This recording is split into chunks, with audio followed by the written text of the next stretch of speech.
Hi everyone. We're going to do a simple sewing project, but not with needle and thread. Today I'm using a hole puncher, and I found some pieces of yarn and some ribbon from Christmas time. So those are my tools. I've got some tape, scissors, and a pencil to help me out. And this project is based around a paper plate. I found a couple of plates. They're enormous actually.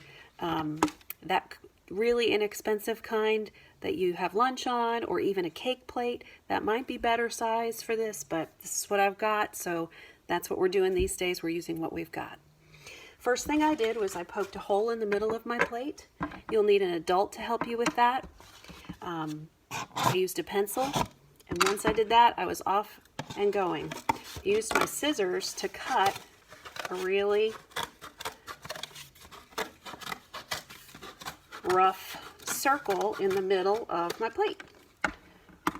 So it does not need to be perfect. Good enough. Then got my hole puncher out and I punched little loops, and I found that 5 punches was the best setup. So I'll point it out here. 1, 2, 3, 4, 5. So what I'm doing is making a petal of a flower. Be careful. On this guy, I punched it too close to the circle and it broke. I had to fix it with tape. So be careful right there. Let me see if I can show you this. Remember, when you're using your hole puncher, it's like a mouth, okay? The part that has the punch itself, you don't want to stick anything in here, okay? You want to stick it in this mouth area right there. And then when the hole puncher comes through, it'll punch your hole nicely. So this is the guide to stick things in the mouth of the hole puncher. You see this? There we go. And so I'm going to go 1, 2, 3, 4, 5. And then turn my plate and do 5 more. When you're done, you can also add some interest around the edge. I gave this a little border and just punched all the way around the edge. Mom and Dad, this is an awesome project for manual dexterity and building hand strength. All right, so we're done with our scissors, done with our hole puncher, done with our pencil. Now, how do you thread these things without a needle? What I did on the ribbon, and I'll show you on the thread, is I folded it in half and wrapped a piece of tape around it. Kind of looks like the end of a shoelace. So, can you see that? And then I'm going to do this piece right now. This is just a piece of yarn. I'm going to take a small piece of Scotch tape or masking tape and lay the yarn across the edge of the tape, and then just roll it up nice and tight, and that gives you very much like a shoelace, something stiff to hold on to push it in and out of the holes in the plate.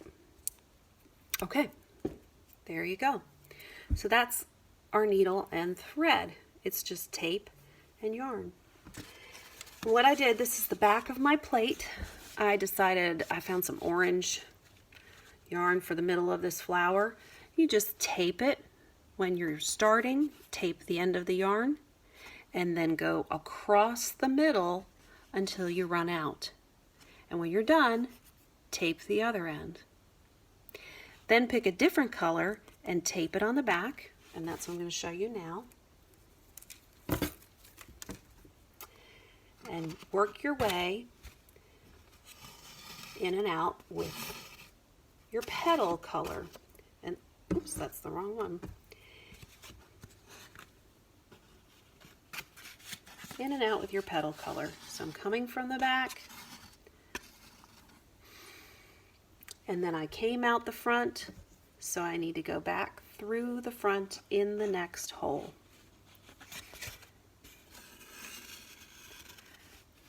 One way to do this is to outline the petals, weaving in and out. I love this method for teaching sewing with a paper plate, because if you make a whip stitch, which is going around the plate, So for example, I came out the back. Instead of going in through the back, if I make a mistake and go in through the front, that's going to create a whip stitch. But it's not the end of the world. We'll just pull that out and redo it. So this is a great method for teaching that if you come out of the back, you're going to go back through where you came out on the back of the plate. Now you've come out the top, so you need to go back through the top of the plate. As you come around your petals, you're going to go through holes that you also used for the inside of your flower. So that's one of them right there. That hole had already been used for orange for the inside of my flower, and now I used it for purple again. And then I'm going to work my way around this petal. Now the other thing you could do, instead of just outlining your petals, is to make them puffy. And you would do that the same way you did the middle of the flower. Just go across the petal and fill that in as many times as you feel like.